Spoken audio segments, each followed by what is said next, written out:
And good morning, everybody. Thank you for tuning in to BoqueteNOW Talk Radio, coming at you live on Radio Cherokee 103.3 FM, serving Boquete, Volcan, Bocas del Toro, and all points in between. We are sponsored by Big Daddy's Grill, Boulder 54, and the Tap Out Sport Zone. We've got an informative show for you today. We're going to be talking about the most recent restrictions, quarantine, curfews, and other items that were given to us by Minsa in response to the rising infection rate and mortality rate here and the RT rate with COVID-19. So as you all know, and if you don't, well, you're going to find out now, that Minsa has put out some quarantine information, some curfew information, and some other restrictions because of the rising infection rates. As you know,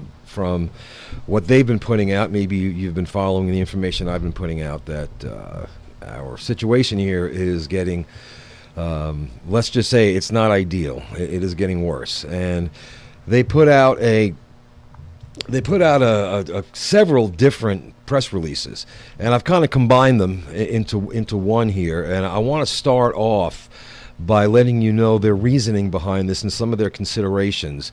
The decisions that they've made with these new restrictions, curfews, and quarantines, they're based on evidence and on the balance of the economic needs of the country.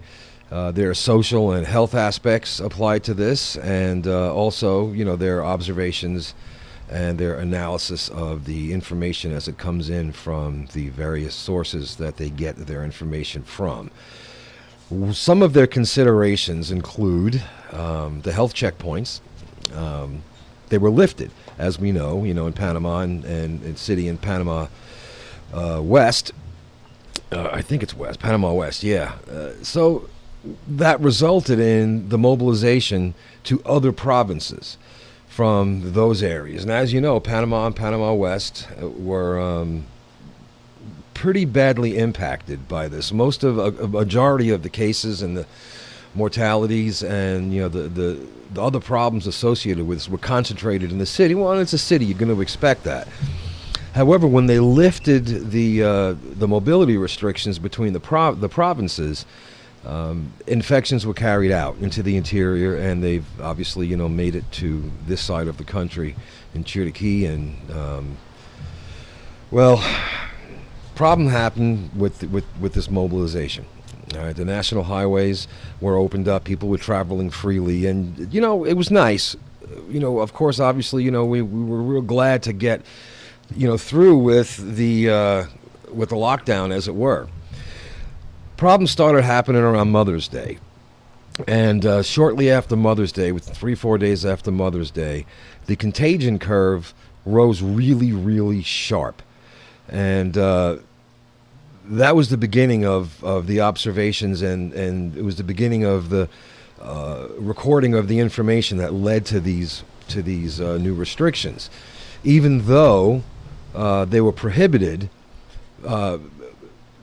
meetings, parties, and otherwise activities that hadn't been authorized yet rose. More people were getting together. There were more parties. Like I said, Mother's Day is a big holiday here. It's a big holiday everywhere, as it should be.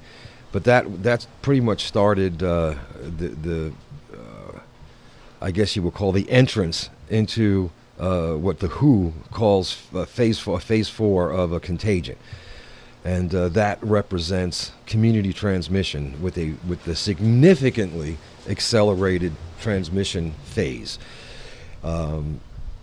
In March, we went into a state of emergency, and we have not come out of that. Officially, that's never been lifted. And with that state of emergency, there are, in the Panamanian Constitution, there are several amendments in there. There are several parts of that Constitution that are otherwise either not observed or otherwise put aside, and that has to do with mobility, and it has to do with a few other things. And although the lockdown, the curfews, and the stuff that we were going through for the long period of time were lifted, they were never. It was never ceased. So we are still under a state of emergency. Because we're still under a state of emergency, the Panamanian government has and continues to have the authority to, as you would say, perform a take-back-see, right? You know, we're going to go ahead and reinstitute these quarantines, or we're going to make these changes. So they still maintain the ability, the constitutional ability to make these changes as far as our mobility goes, and as far as, you know, how businesses and the economy is going to be affected and whatnot. So one of those items that they put out there, which would affect them making these changes or reinstituting some of these bans and dry laws and whatnot, is the RT number. And, you know, they had said very, very clearly that if the RT goes above 1, that's going to be one of the things they're going to take into consideration when it comes to putting some of these restrictions back. And, you know, it's been a while now that the RT has already passed its limit of that 1. And other indicators that were established for decision making have also been indicated.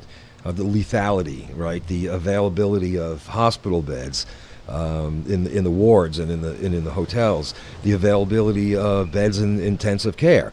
So these are the things that they had put into consideration. And what they have done is they've instituted a couple of different, or a few different aspects of quarantine and curfews. So the first one being, starting on December 18th, which is tomorrow, and going until January 4th, there is a general curfew and dry law that starts at 7 o'clock p.m. and goes until 5 o'clock a.m. Now, this is not like the last dry law where you couldn't buy alcohol products at all, period. They are limiting it from 7 p.m. to 5 a.m. And that's also the curfew. So we have to be in our house. This is every day of the week. This isn't just, you know, a certain number of days. This is the part 1 of the curfew. So every day of the week, starting tomorrow, going until January 4th, unless you have a salvoconducto, you need to be in your home, or off the street anyway, but in your home, in reality, by 7 o'clock. And then you can leave again at 5 o'clock in the morning. It also involves public institutions. They have now been restricted to work with only 50% of their employees, of their official employees, and that is on alternative days. So whichever day they choose, and I don't have the information on what days, but say, you know, if it was started on a Monday, right? So 50% of their staff can work Monday, no work on Tuesday, no work on Wednesday, no work on Friday, etc., etc., etc. That's how that goes. And if you are involved in a public institution, or if you're an employee, or if you're a public official, you already know this. But if you if you have the need to contact a public office, and if I get that information, later today or tomorrow, or maybe during the week, I'll put it up in the usual places. But that's according to the original Panama Solidario plan, and obviously in the preparation of and distribution of food bags and nationwide during the days that don't. Every other day. Okay, so basically that's what's going to happen. You know, if you expect a service, or if you're getting a service and it was on a daily basis from a public institution, it's going to go every other day. So far we've got that covered. Like I said, and I'm going to mention this several times through the show. Starting tomorrow, going to January 4th, there is a general curfew from 7 o'clock p.m. to 5 o'clock a.m., and that includes, consuming alcohol. I would assume consuming. Now, sanitary fences. As of December 23rd, which I believe this is where I go to switch my calendar. I know some of you going, oh, you should have this already. Yeah, I know. So the 23rd is Wednesday. Okay, this coming Wednesday.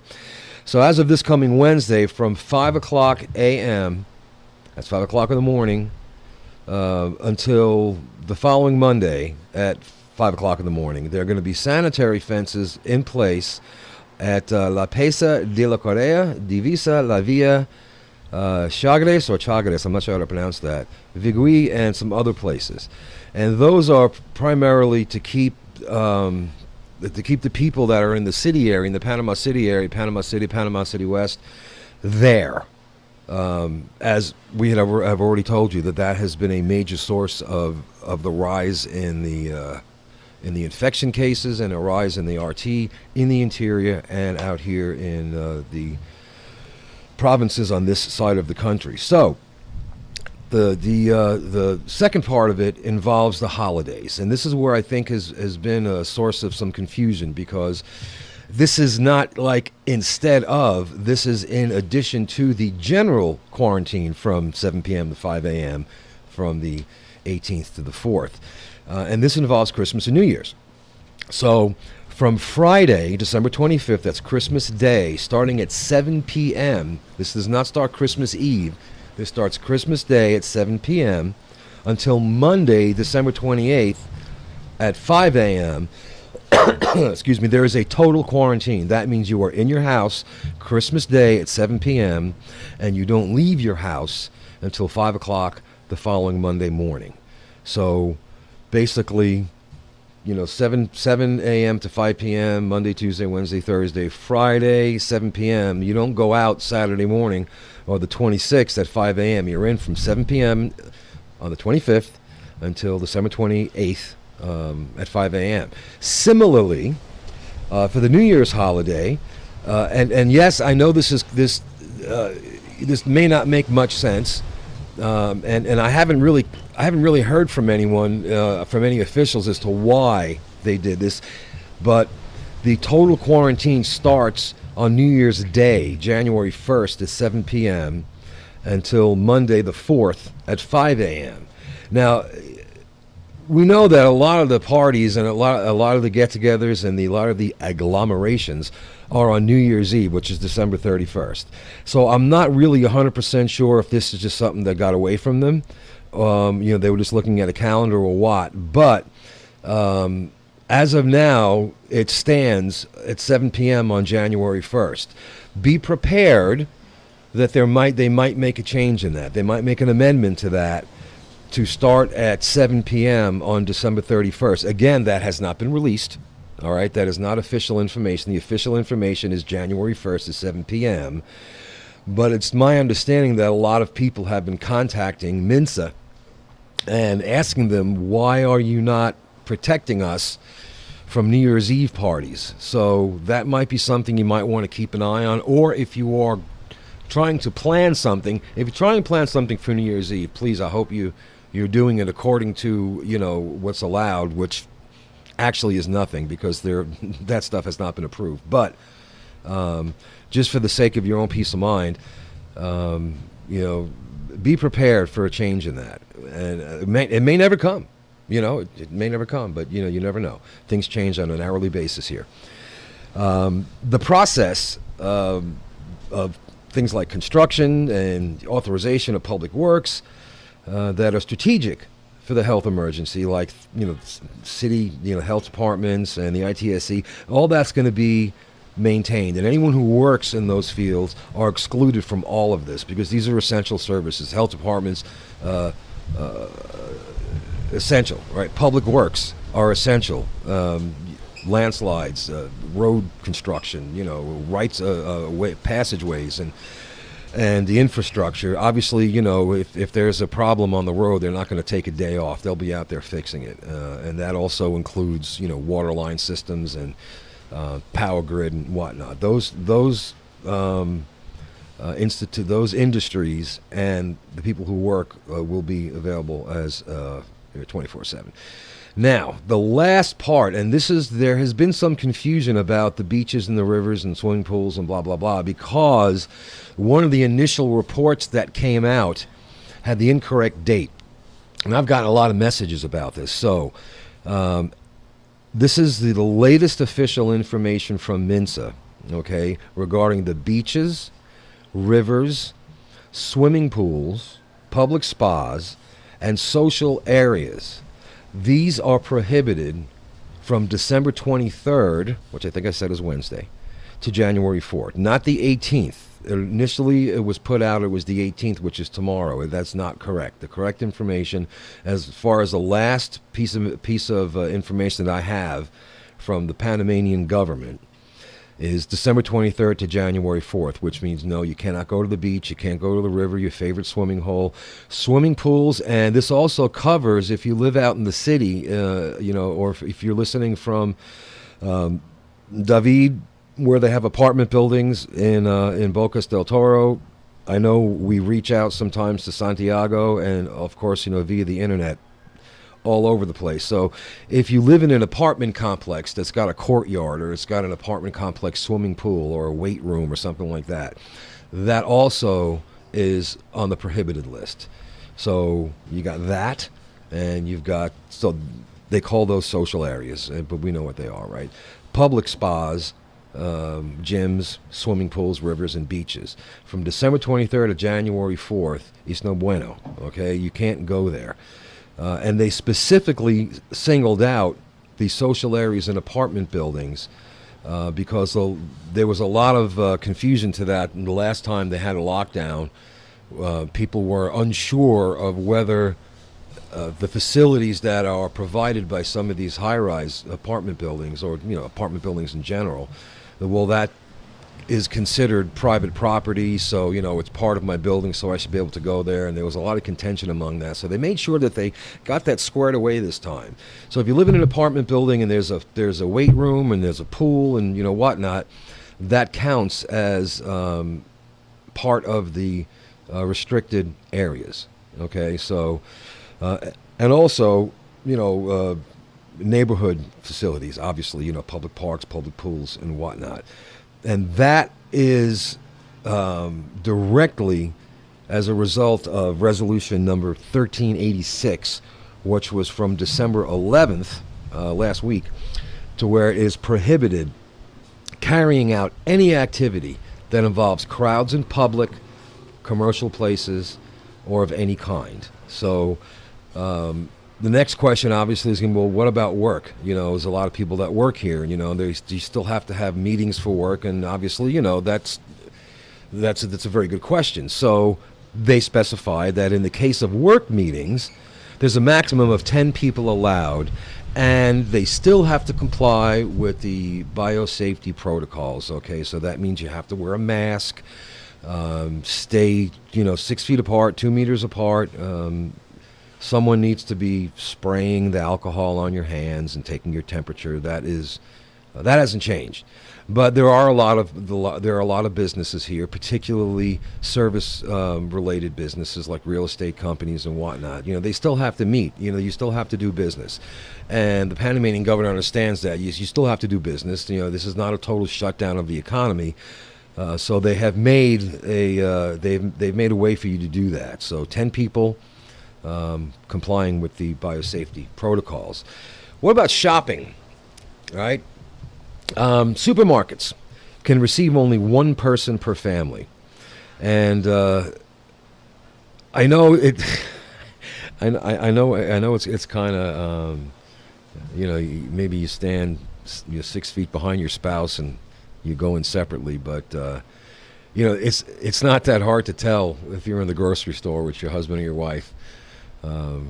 So you probably shouldn't try that. That was very enticing and very tempting. I'm the worst. I will tell you this. I'm the worst person to send into the grocery store for food or produce or anything, really. So I'll go in with a list of healthy. Go pick up some lettuce and tomatoes and peppers and cucumbers. And I come out with Captain Crunch and Pop-Tarts and Cheetos and Oreos. So it's probably best that I'm not allowed in the grocery store. Then I know some of you guys can relate. But anyway, one person per family. As in my case, where there's only one driver in the house, well, I just drive my wife to the grocery store and I sit in the parking lot and play video games on my phone while she does the shopping. But either way, find a way to do that, because you don't want to be banned from the grocery store, especially if you're in an area where there's like only one convenient grocery store, and they will do that. They're kind of really gonna be taking this seriously, and if you notice, there are teams of Minsa employees patrolling the area here. I've seen them in Boquete. They're going in and out of the Tuesday market. By the way, the Tuesday market, both Tuesday markets, the Tuesday market at the Feria and the one over at Tap Out, have been doing a fantastic job keeping within the protocols, letting only 25 people in, making sure people have their masks on. Thus, they haven't been sanctioned. There's been no problems. There's been no issues. So I just wanted to shout that out. The people that run both those markets are friends of mine. So, you know, go there and buy stuff. All right. Airports, ports, and borders are going to stay open. That is another source of a lot of questions I've been getting. You know, people have been sending me PMs. Well, you know, we're due to land on the 28th or the 29th, and you know, another friend of mine, you know, picking up, you know, family members at the airport to bring them back here. The airports, ports, and borders are going to remain open. The only sticking point is getting back from the airport to here in Cherokee. Obviously, if you live here, you know, from the last time, you want to keep some sort of identifying document that you live here. Maybe even if the power bill isn't in your name, a power bill, maybe a copy of your lease. In some cases, on the back of your visa, you know, it gives, or your driver's license, one of the two, I can't remember, will tell you what province you live in. I'm pretty sure it's a driver's license, but I could be wrong on that. The tickets, if you have and this is the latest information I have. If you have the boarding passes or the stub from the boarding passes from people you are picking up, you might be able to get out of Panama City with that. Again, this is not official information. This is the information that I'm getting from people that I know that work in the government, but nothing official has been put out. And if I do get detailed information on that, I promise you I will forward that to you. It's getting back to the airport that might be a problem. So if you know, if your friends and family are coming in, you know, later in the quarantine, the 28th, 29th, it might just be good for you to hang out in Panama City for a few days, and when it's lifted, you know, just come on out. Health recommendations to the population, and again, this comes from Minsa, and there's only a few of them. So basically, they are pleading with us to stay in open areas with air circulation. If you've look, we got a vendor in a truck with a big loudspeaker. What do we got today? Pineapples. Ooh, I might have to track him down. If you watch the videos for this show, you notice that I don't have a mask on. I'm outside, there's nobody here, and when there is somebody here, they're at least 10, 12 feet away from me. And this is the ideal if you're going to have to get into a situation, you know, to where you need to meet with somebody. Stay out. See if you can stay outside. You know, avoid indoor activities. Again, the use of a mask is mandatory. Face shields, probably a good idea if you're on public transportation. And that's not just me bus. That's, you know, out here you have the big buses out here, and you have taxis, and you have the coasters and the microbuses. I've seen people wear the shields, their face shields, just going to the grocery store. You can get these shields at most pharmacies for $1. You know, you don't have to get the Mandalorian mask version one. You know, they're cheap. So again, the face shield isn't mandatory. The mask use is mandatory when you're out in the street, but face shields are suggested. They ask that we comply with. And this is a tough one, you know, and I know this is tough, and you kind of got to think, well, did these people ever take a bus? To comply with public transportation distancing, keep windows and hatches open. Sometimes it's difficult to do that. Just do your best. Seriously, if you have to hop on a bus, it's actually on the onus of the excuse me, it's on the onus of the bus driver to make sure that these protocols are followed. They don't always do it. You know, that's not a dig. It's not a judgment. You know, their job is hard enough.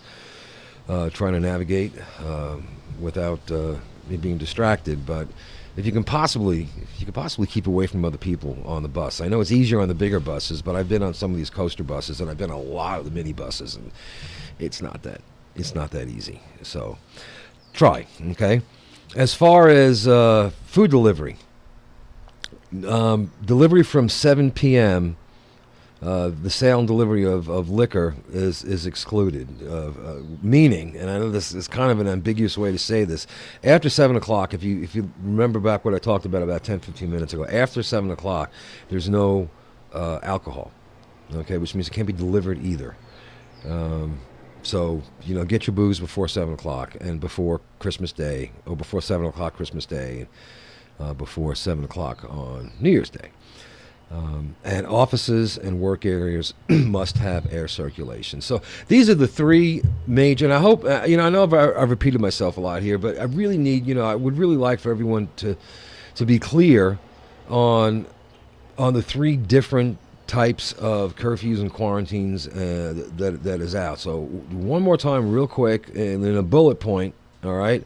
Christmas, 7 p.m., Christmas Day, 7 p.m., this 25th until Monday at 5, the following Monday, 5 p.m. New Year's Day, 7 p.m. until 5 a.m. the following Monday. Again, be prepared. There might be a change from New Year's Day the 1st to New Year's Eve. I don't know. Like I said, it's not official, but it could happen. All right. Beaches and, I'm sorry, what do you call it? Security fences around Panama and Panama East, that goes into effect on the 18th. Beaches from the 23rd, not from the 18th. The beaches from the 23rd. So make sure, if you have plans to go to the beach, rivers this weekend, I think you're okay as long as you maintain your physical distancing, yada, yada, yada. But from the 23rd to the 4th, no beaches, rivers, public spas, pools, and whatnot. That's pretty much it. I mean, if you have more questions, just PM me. You all know how to get a hold of me by now. And also, remember the airports, ports, and borders are going to remain open, but getting in and out of Panama City might be tricky. Okay, so that is what I have to. That's what I got for you on there. Just real quick. Yesterday, we hit 2 records yesterday, and they're not the kind of records that you really want to jump up and have a party about. We surpassed 200,000 infections. And yes, there have been a good majority of them have already been through it. They've survived it, But we have surpassed 203,295 infections that have been reported since they started keeping track of this, and we've also broke the record for single reported infections in one day, and that is 3,348. Positivity rate has now climbed above 20%. It's 20.7%. And the death rate's doubled as of yesterday for that one day anyway. It's 42 new deaths. So we've lost 3,481 people. That's a fatality rate of 1.7, which, granted, yes, it is still less than the 2.2% worldwide.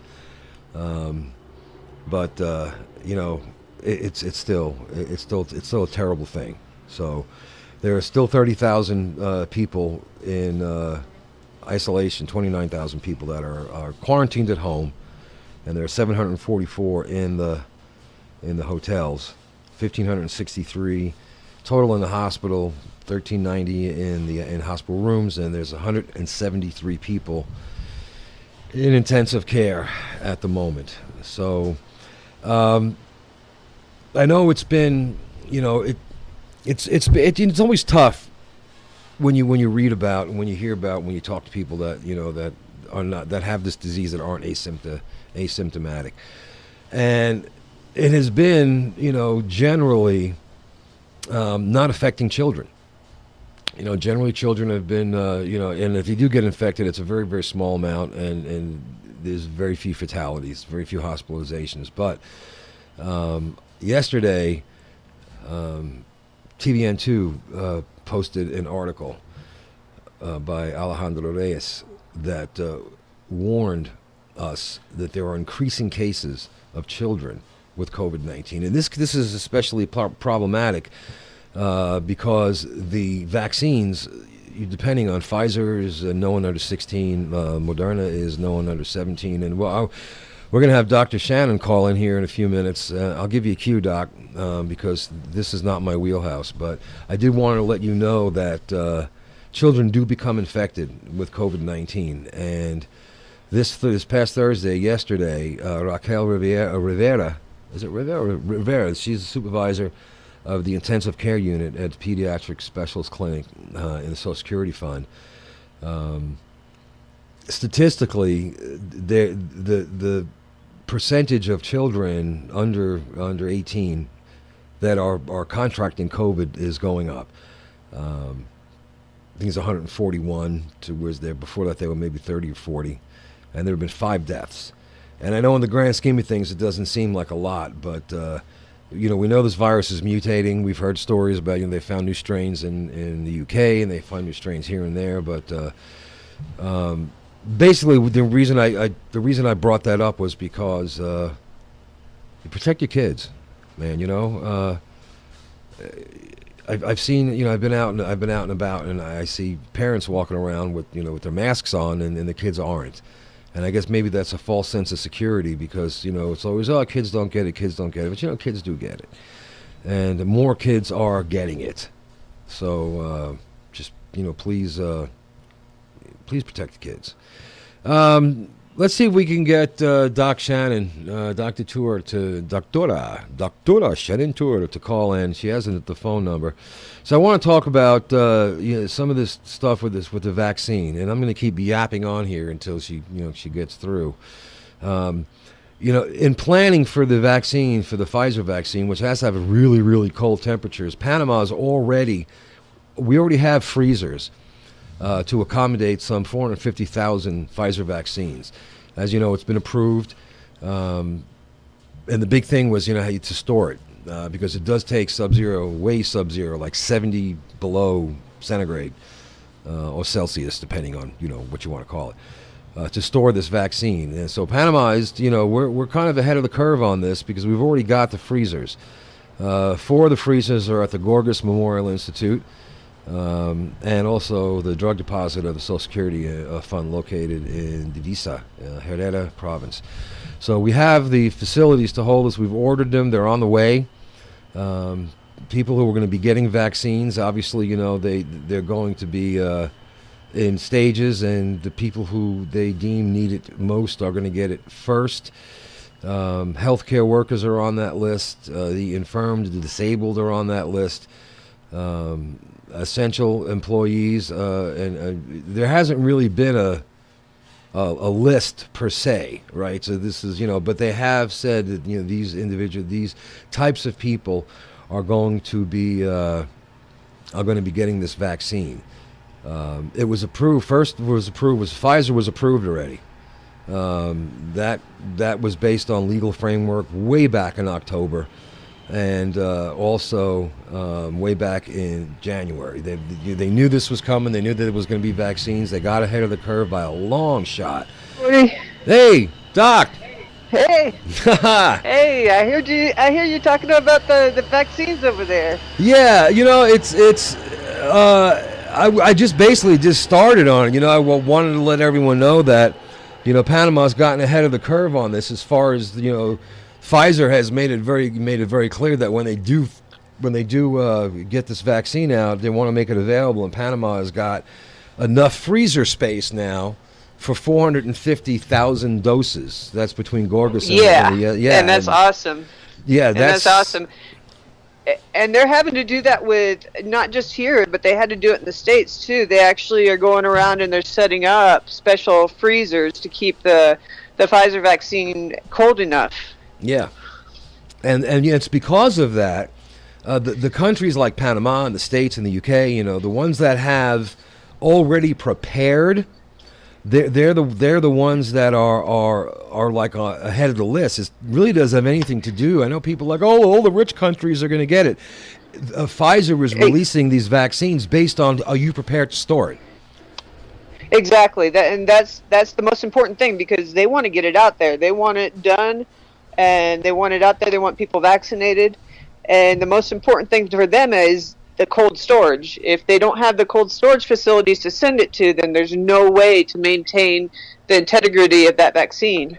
Yeah, and that was right on the top. I mean, when I look at what Minsa has put on their on the list of priorities, The first one obviously was identifying who was going to be vaccinated first. So they singled out health workers, the elderly, security forces, etc. But the very next thing in priority was to logistics, which includes transfer, storage, and a cold chain and distribution. So that shows you that it's, and it really, it really makes me happy. As happy as you can be in a pandemic, right? Yeah, really. To know that they're preparing for this, and the government's gotten a lot of flack from naysayers and whatnot, and that's a whole other show. But we're prepared for this. They've already got the logistics in place for it. So I think they said somewhere in the first quarter of January, February, and March, they're going to start rolling this out. And when you look at some of these other countries, they're looking at the end of next year and into 2022. I'm sorry. I mean, exactly. I got to give a shout out to the way the government has got this set up. They're doing an awesome job. They want to roll this out as quickly as possible. Obviously, seeing the number of positive test results coming up this past week or the past couple weeks, we're getting into dire straits. So we broke three records yesterday. I know I said two. We broke three records yesterday. We went over. We passed 200,000 infections. We passed 3,000 daily infections, and the death rate, I think, at 42. I think that's the highest daily death rate that we've had. I have to look. I actually have a couple of pictures of the stats coming through every single month, the amount of infections and the amount of death rates. And you're correct. This is probably the most amount of infections that we've ever had, as well as the most a record for the amount of deaths in a 24-hour period. Yeah. And then you combine Mother's Day with Thanksgiving. You have three major points of agglomeration. You have the Canadian Thanksgiving, which is in October, and then you have Thanksgiving, which is in obviously November. Then Mother's Day at the beginning of December. And I think. And don't forget Fiestas Patrias. When is that? We had the Fiestas Patrias, the Independence Day. Right, the Independence Day. So now what we're seeing now, I guess, is a result of that. And I know everyone's, you've taken my holidays away. And look, I get it. I know it's frustrating. But Christmas and New Year's, I don't even want to imagine what the middle and the end of January is going to look like. I mean, I'm terrified. I'm terrified myself because I know that people are going to try and get around the guidelines as much as possible, thinking, it can't happen to me, but it can. It can. Yeah, and in that vein, it's I get a lot of inquiries, and for the most part, some they're just people wanting to clarify information. And okay, fine, hey, can you tell me again, when can we go out? When can we buy alcohol? But I get a lot of them where I can, sometimes you have to read between the lines, but sometimes it's blatant. How can I get around this?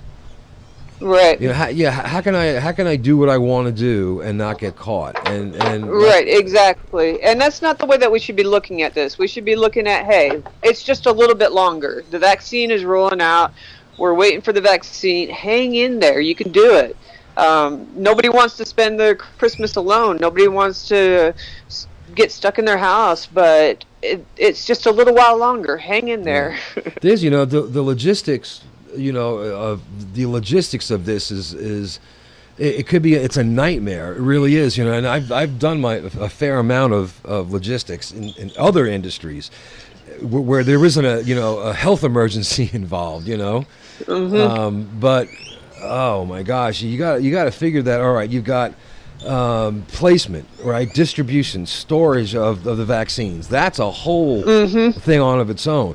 And then you have barcode systems because they need to figure out, well, where, when, and who was dosed, was inoculated.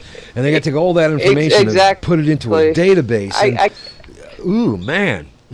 I can't imagine the headaches that this is creating. But no, then you got vaccine batches, temperature records, distribution applications on a national level. You got Minsa, Social Security Fund, the PAI. I think we might have lost her. I think we might have lost her.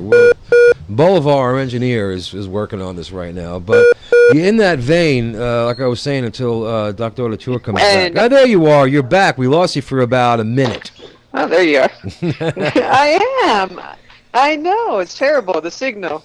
Yeah, so like you were saying, the logistics is just a nightmare. Getting everybody vaccinated is going to be another nightmare.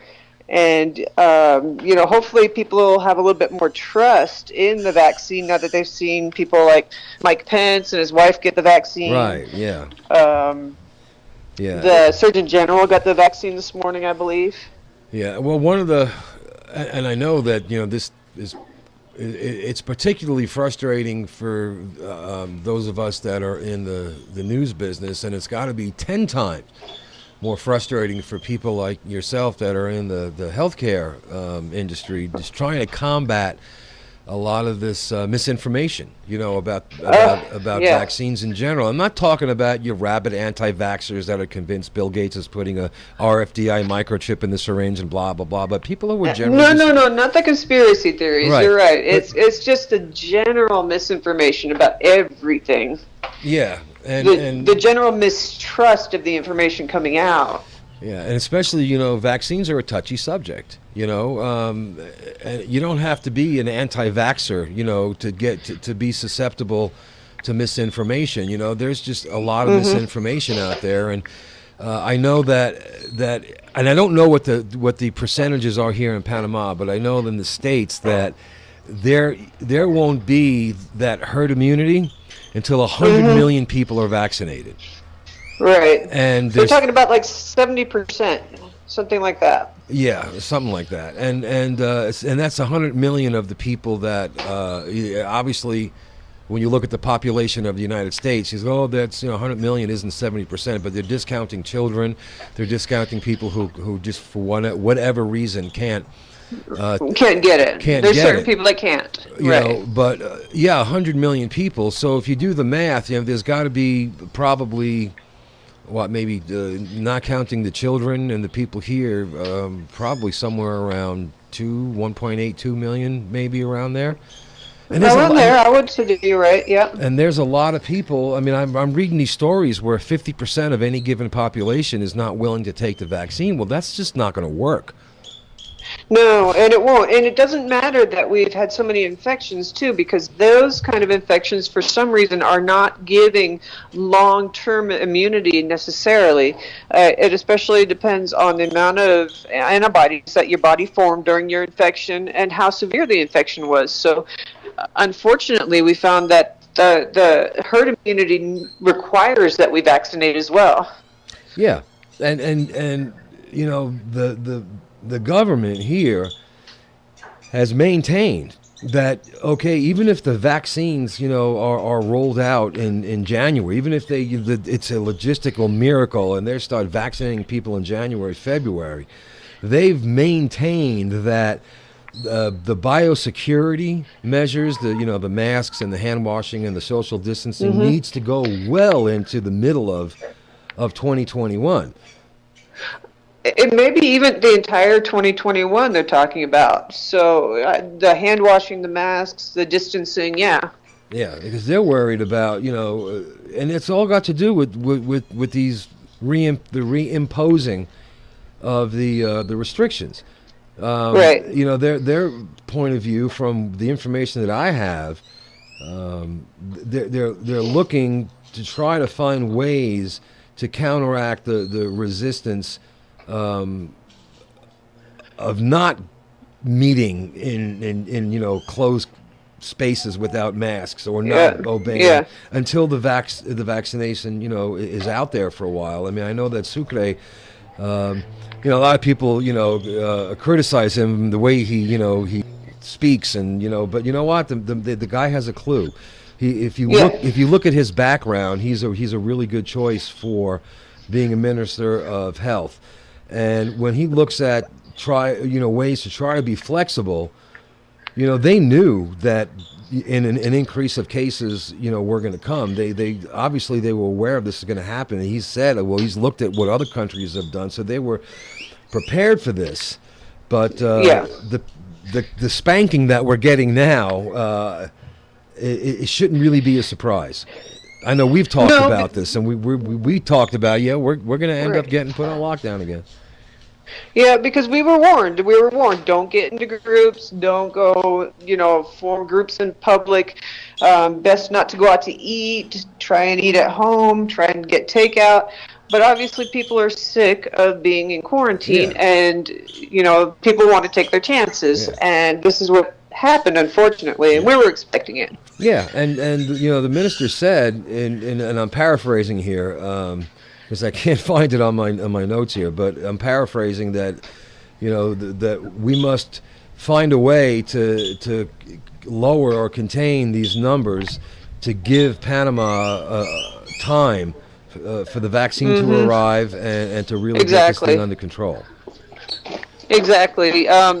They were trying, and unfortunately, things got out of control more quickly than anybody thought it would.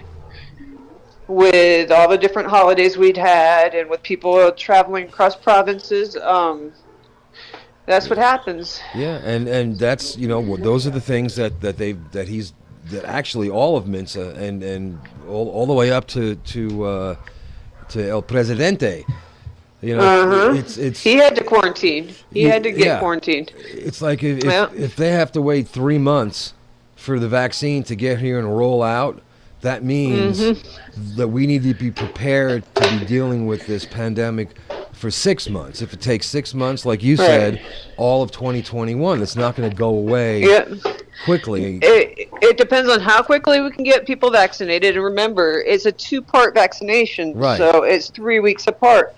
And you're not actually immune until a couple weeks after receiving your vaccination. So there's still another couple weeks after you get your second shot that you can still get sick. Yeah, and even with the differences, like the differences between the Pfizer vaccine and the Moderna vaccine, they're actually very similar from the information that I have. But that's that booster shot on the Pfizer, I think, is 3 weeks, and I think on Moderna is 4 weeks, and Pfizer is no one under 16, and Moderna is no one under 18, I think. You can find you can find comparisons on that. That's about the information that I have as well, and so you're still looking, once you get all the groups vaccinated, and we're talking about mid next year, that it's still going to take a couple weeks after that for it to take actual effect. Yeah, to catch up, and it's unfortunate that people are having there is a very, very minuscule percentage of the people, who have been vaccinated already that have had some adverse allergic reactions.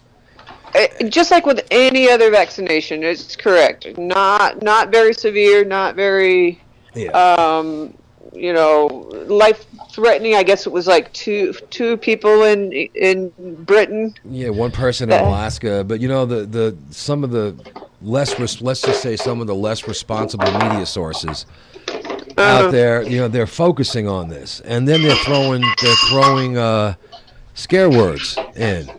Right, exactly. Like look at Bell's palsy. There are a myriad of things that will cause Bell's palsy, but people hear palsy. They actually found out that was false information. They did. Somebody posted. And this is why we have Talking with Your Doctor. and BoqueteNOW. And BoqueteNOW to keep us updated. So we rely on you, So Al. if you're out there reading stories about Bell's palsy, well, you heard it from the doctor herself. That isn't because people hear the word palsy, they think cerebral palsy, and then that just does not go down a very productive road. It doesn't. Then people say, "Well, I'm not getting the vaccine. You get the vaccine." Type of deal, and then there's all the rumors that it's going to be mandatory. Well, I don't think you can make a vaccine mandatory for the entire world. No. Everybody that can get vaccinated should. Yeah. Now there are countries that are trying that. The Brazilian Supreme Court just this morning, I think, or maybe late last night, voted that they're going to make the vaccine mandatory, and if you don't take it, there's going to be sanctions. I don't know what sanctions Bolsonaro is going to pull out of his butt, but Yeah. But you can't do that worldwide. Like you said, No, you can't. You can't, and I don't even know how that's going to work in Brazil. I Yeah, have no it's going to idea. be difficult to force everybody to do it. And, it's one thing if you want to say, okay, well, if you're going to travel, then it's mandatory. Yes, that makes sense because there's a lot of vaccines that are mandatory to travel. Yeah. Um, Well, yeah, but you it's can. always, If you're I think even here in Panama, if you're going to be down near the Darien, you have to have a yellow fever or malaria or something. it's recommended, yeah, recommended to have your yellow fever. Yep. Yeah, and there's also a lot of misinformation out there about what's in the vaccine. And like I said, I wish I had this information in my hand when I was on your show last week, because you had Dr. Teur on, who was an allergist. And I Right. can kick myself because I thought about it. I thought about it the other day, and I'm like, oh, I should have just. This is what I should have done. But that was kind of an impromptu thing. But people were concerned about some of the ingredients, and I got this little article here, and I'm not going to read it because it'll take 10 minutes. But one little paragraph here says what's in the vaccine, and it says the good news is that Pfizer's mRNA vaccine doesn't contain any known allergens like eggs or metals. And then he quotes Dr. David Stutkus, the director of the Food Allergy Treatment Center at the Children's Hospital, said there are no derivatives of food allergies. There's no aluminum or mercury or anything like that. There's nothing in there that's Exactly. inherently allergenic. So there's people out there, they put this in there. There's formaldehyde, there's metal, there's aluminum, there's mercury, there's eggs, there's all this other stuff. Not the case here. Yeah, nothing, none of that stuff appears in this vaccine. And I did see the list, and it's true. It doesn't mean to say that you can't have a reaction to something in the vaccine. Everybody's different. Right. But it's your basic vaccine. There's nothing extremely special about the vaccine except that it needs to be kept very cold, and that you need a booster. So, but it's just like any other vaccine. Yes, it didn't go through years and years of testing, but we don't have the luxury of time right now. No, we don't. We don't. I've got to defer to the science on this. I mean, that's my general go-to anyway. But we hear about some of these vaccines and some of these medications taking years and years and years. And back in the day, I was affiliated with a German company that manufactured diabetic pumps and albuterol, and not albuterol, but inhalers and whatnot that had the medication in them. And I had to look through the process in order to set the computers up for the right amount of medication to go into these devices. And I'm seeing some of these things have been in the 3, 4, 5 years, in the approval process.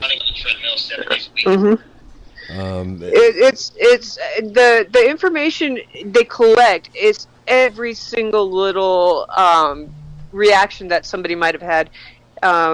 Everything you see on the FDA, they list gazillions of symptoms and reactions and possible reactions, and we don't even know that it's from the actual vaccine or medication that's causing it. But according to law, it has to be reported as a possible reaction to a product. Right.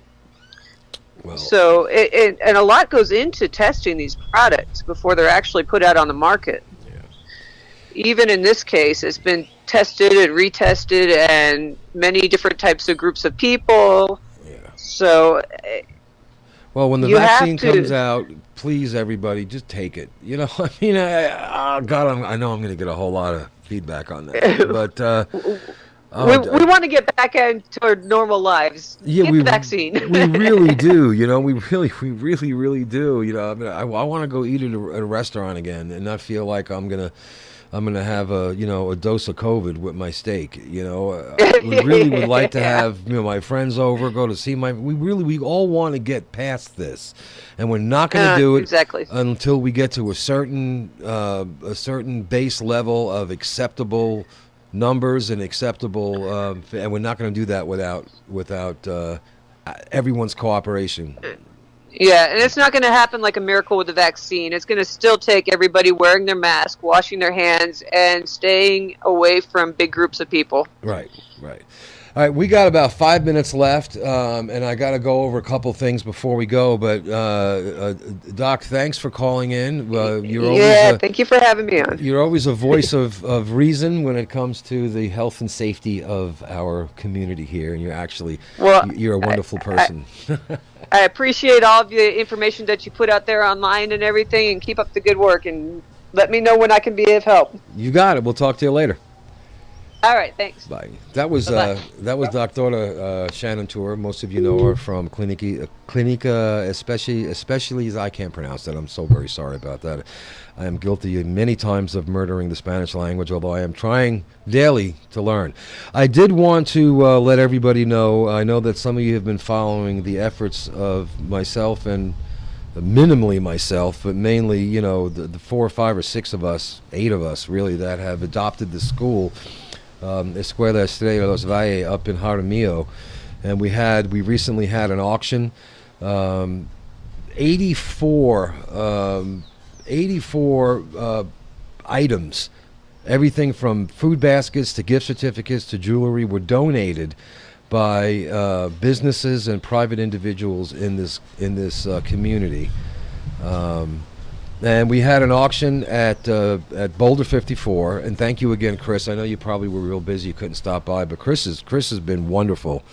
Chris Young has been absolutely wonderful in helping us out with this. And then we had an online auction, and we were able to provide.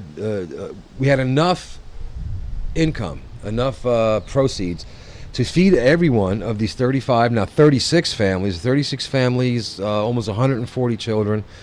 And give them special provisions for the holidays, frozen hams and whatnot, and to provide a Christmas for these kids. And yesterday, I don't know, a dozen of us caravanned our pickup trucks and SUVs all the way up there. We met at the school to distribute these bags of food and these bags of Christmas presents. Now, keep in mind, we kept all our biosecurity was in place. We had a table. My wife Day was at the table taking temperatures and spraying alcohol and logging names, just as like we're supposed to do, especially considering it's a school. And there were other things that Meduca had insisted that we abide by, and we made sure that we did our level best to make sure we kept within all of their protocols. But it was indescribable. When we handed the food and the gifts to these parents, even with the masks on, right? You can see it in their eyes. You can see the smiles on their faces, and to be able to make a difference in the lives of those who are less fortunate or indigent, without really, we don't expect anything in return. None of us really have our name on the website because it's not important. It's not about us, but they say it's better to give than receive. And if you were there and you saw the reaction, it made it all the hard work worth it. The endless days and endless hours of wrapping things and shopping and the logistics, trying to get all this together, and the auction, and it's worth every ounce of sweat that we had given, and I just wanted to say thank you to this community, to those who have donated to Operation Feed Estrella, to those who bid on our auctions, who donated through GoFundMe. It isn't just Boquete; it's all over Panama, the U.S., Europe. One person from Asia. It blows my mind.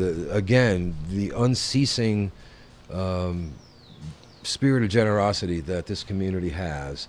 You have made the lives of 36 families of almost 140 children that much better at a time of the year when very often they see others and they go without, and especially now in a pandemic when there's so much unemployment, the poverty is even more extreme than it usually is. Just to give a bright spot for the holidays for these kids, and to give some food security, which is basic, right? To give some food security to these families, so they know that they will be fed, and we'll be going up there every month in the months to come to bring monthly food. So from the bottom of the hearts of those of us who are involved in Operation Feed Estrella, we thank you so very much.